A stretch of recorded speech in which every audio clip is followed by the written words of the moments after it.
Bonjour à tous et bienvenue dans cette nouvelle vidéo tutoriel Nalios. Aujourd'hui ensemble, nous allons parler des achats et plus particulièrement des prix fournisseurs lors des achats. Le prix fournisseur, vous le trouvez soit sur votre produit dans l'onglet, donc dans l'application inventaire, soit vous le trouvez également dans les listes de prix à partir des achats, justement, donc dans les listes de prix achats fournisseurs. Alors, on va commencer par l'inventaire, le plus facile. On va aller directement donc dans les produits. Et là, on va aller choisir, par exemple, pour l'exemple, le bureau, ici, le large desk.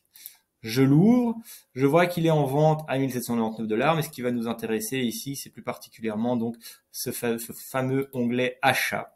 Et là, je vois que mon Azure Interior, mon produit il est vendu par Azure Interior à 1399 $ et par Wood Corner à 1299 $. Je vois de facto les livraisons de 4 et 2 jours.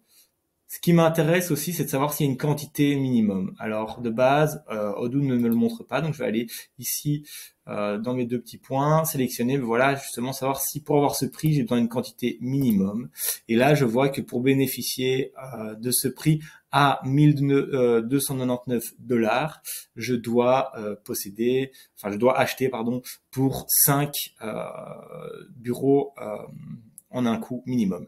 Je peux modifier à partir d'ici, je peux modifier le chiffre. Je pourrais dire finalement il en faut 6 ou bien finalement il en faut 4.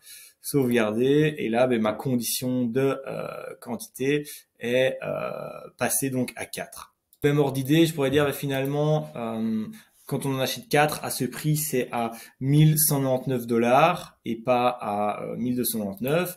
Je sauvegarde et si je quitte, si je vais par exemple, je retourne dans mes produits, que je retourne dessus, voilà, je vois que ça s'est bien sauvegardé. Ça, c'est la première manière pour changer donc le prix d'achat d'un fournisseur. Donc, en fonction, par exemple, de la quantité minimum, en fonction, le prix sera adapté. Ici, vous pouvez faire apparaître aussi plusieurs éléments. Si par exemple, il y a une date de durée pour si c'est une promotion, mais c'est là que vous pourrez, par exemple, mettre la date de début et la date de fin. Ce qui nous intéresse, c'est de voir un peu, par exemple, si on désire voir l'ensemble des listes de prix fournisseurs de mes produits, eh bien, on peut aller directement dans les achats. Donc, je vais me rendre dans mon application achat ici, configuration, et là, je vois liste de prix fournisseurs. Et là, je vois l'ensemble donc de mes produits qui ont une liste de prix qui est déterminée, donc qui ont un fournisseur. Évidemment, si votre produit, vous venez de le configurer et que vous n'avez pas mis de fournisseur, votre produit ne pourra pas se retrouver évidemment dans cet onglet liste de prix fournisseur. À partir de là, on peut soit ouvrir la liste de prix. C'est finalement la même vision qu'on avait de l'autre côté quand j'étais directement sur le produit. Je peux mettre à jour des informations ici. Je pourrais par exemple changer de fournisseur, je pourrais changer de délai de livraison, changer le prix unitaire, la quantité, etc. Mais ce qui va nous intéresser ici, c'est justement de créer une nouvelle liste de prix. Je vais par exemple dire que oui, Azure Interior, ils ont une deuxième liste de prix en fonction de la quantité. Par exemple, ici je vais mettre donc c'est mon large desk, donc je vais reprendre le nom. Voilà. Code de produit fournisseur, c'est à remplir si voilà votre fournisseur a un code produit particulier. On va dire que on fait une grosse livraison en termes de jours parce qu'il devra réunir beaucoup d'importantes quantités et on va dire voilà le large desk, on va venir le rechercher. Voilà, mon large desk. Il n'y a pas de variante de produit, mais s'il y avait une variante à chercher, c'est ici qu'il faudrait la choisir. Alors nous, on n'a pas de variante, donc on n'a pas besoin de sélectionner. Et le prix unitaire, on va dire qu'il passe à 1100 pour une quantité de si on en achète 15. Voilà. Pour une validité, voilà, on va mettre sur une validité. Donc c'est quelque chose qu'on veut qu'il soit temporaire.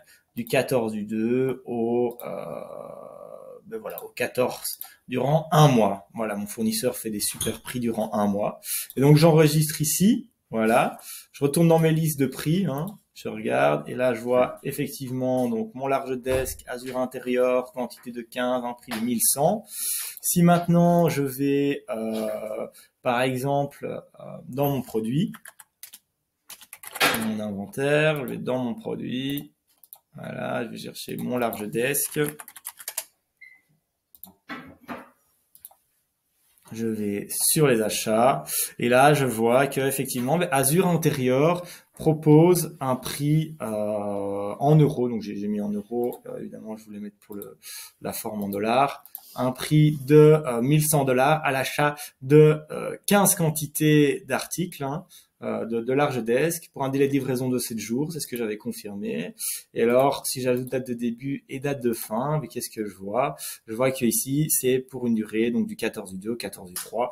Dans les autres cas, j'ai pas d'information, c'est normal vu que je n'avais pas complété une date de début, une date de fin, et donc ça reste vide. Voilà, donc ça c'est pour déterminer donc le prix d'achat donc auprès de vos fournisseurs de vos articles. Vous pouvez donc le faire soit directement sur l'article, soit à partir de la liste de prix fournisseurs dans l'application comptabilité. J'espère que cette vidéo vous aura plu et je vous souhaite une bonne journée. À bientôt.